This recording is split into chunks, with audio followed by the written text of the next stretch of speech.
Thumbelina.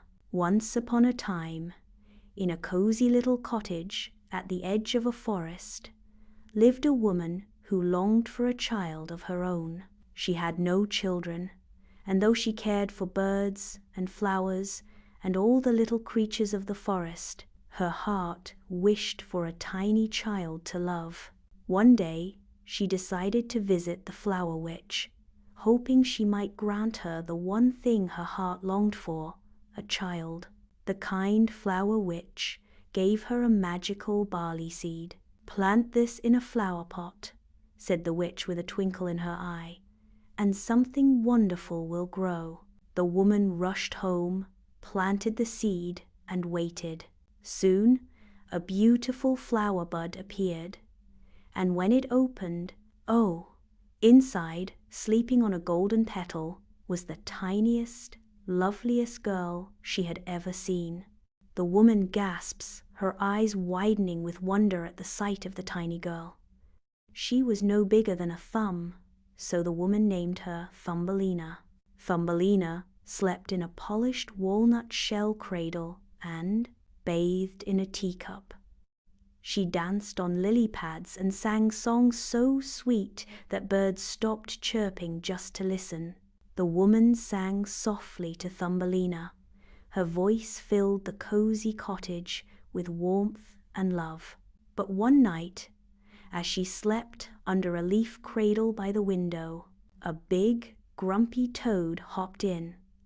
"Aha!" croaked the toad. "She'll make a perfect bride for my son." And just like that, the toad snatched Thumbelina away and placed her on a lily pad in the middle of the river. The lily pad floated on the dark river. The current pulled the lily pad farther into the darkness, carrying Thumbelina away from everything she knows. "Oh no!" Thumbelina cried as she floated far from home. Luckily, a fish saw how sad she is and chewed through the lily pad's stem. Off she floated, away from the toads. A butterfly gently tied its wings to her lily pad and helped pull her through the water. But the troubles weren't over. Next, a greedy bug grabbed her and took her to a tree. "She's too skinny," said one bug. "Her legs are too long," said another. So the bug dropped her, and Thumbelina tumbled to the ground. All alone, she wandered through the woods, sleeping in flower petals and drinking dew from leaves. Each morning, she drank the dew, savoring the sweet taste of nature's bounty. Summer turned to autumn, and autumn turned to chilly winter. Lost and alone, one snowy day, she found a warm burrow under a root of an ancient tree. A kind field mouse lived there and took her in. "You can stay through winter, little dear," said the mouse, "but you must help me keep house." Thumbelina helped the field mouse in her cozy burrow. Inside, the burrow is cramped, yet filled with warmth and the simple comforts of home. One day, the mouse had a visitor, an old, rich mole who lived underground and hated the sun. He didn't like singing or laughter, but he liked how quiet Thumbelina was. "She'd make a fine little wife," he said, adjusting his glasses. And just like that, he decided to marry her. "But I don't want to live underground forever," whispered Thumbelina. "I love the sun and flowers." Still, the mouse fussed over the wedding.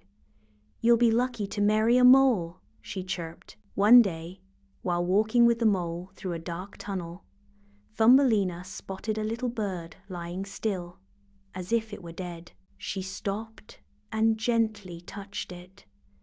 Its heart was faint, but still beating. That night, she returned with a blanket and nursed the bird back to health. She brought it food and kept it warm all winter.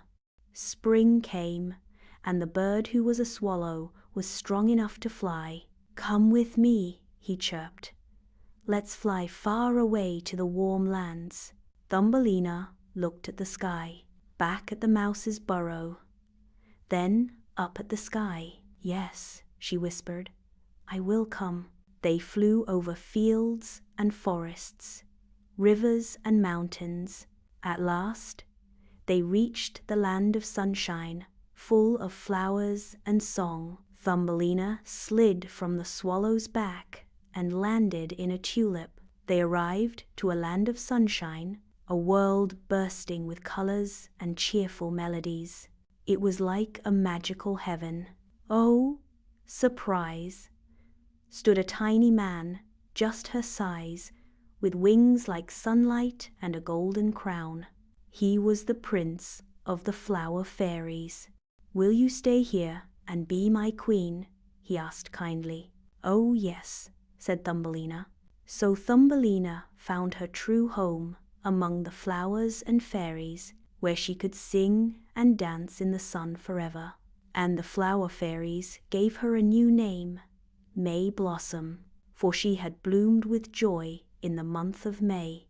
Thumbelina, now Queen May Blossom, Thumbelina filled the land with her joyful songs. As for the swallow, he flew back every spring to tell her tales from far, far away lands, and they all lived happily ever after.